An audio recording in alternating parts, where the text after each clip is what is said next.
Next one in the stack. Headline, Fox News. Top Tennessee Democrat Party official snubs reaching out to Trump voters, calls them idiots. A top Tennessee Democrat Party communications official made disparaging comments about President Trump and lashed out against a suggestion to reach out to them, describing Trump voters as idiots, or in Hillary Clinton parlance, deplorable. Speaking of Hillary Clinton, do you remember the photo of Hillary Clinton when she appeared on stage being interviewed by some other babe, and it looked like she was wearing a tent? Do you know what it was? It was a tablecloth. It was a tablecloth. Somebody found a tablecloth with the exact same pattern that Hillary Clinton was wearing. I mean, it was a tablecloth. She was wearing a table. How do you do this? How do you set yourself up as a continuing candidate, an ongoing candidate, as the leader of a particular party and show up decked out like that? You know, either wearing a tent or wearing a sack, or in this case, wearing a tablecloth.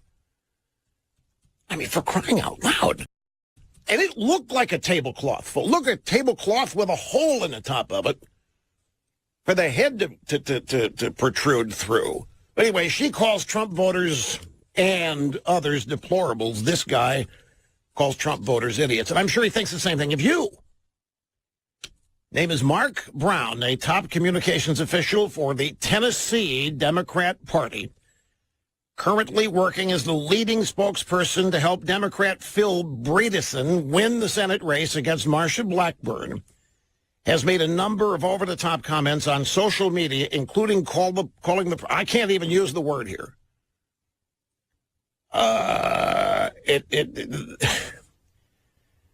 The root of this word is the F-bomb,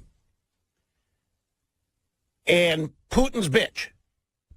That's what this guy working for the Democrat candidate for the Senate in Tennessee is running around calling Trump. He says exactly, screw reaching out to Trump voters, except he didn't say screw. He dropped the F-bomb. Those idiots aren't listening, Brown wrote in one of the tweets. In other tweets, he also called Trump a effing moron and an insane F. Now, these are the people that somehow are going to win an election, not interested in Trump voters, thinking they can insult them. I take you back to my first question. Why is Trump talking about shutting down the government over lack of funding for a wall? The answer, or part of it, can be found right here in this little story out of Tennessee.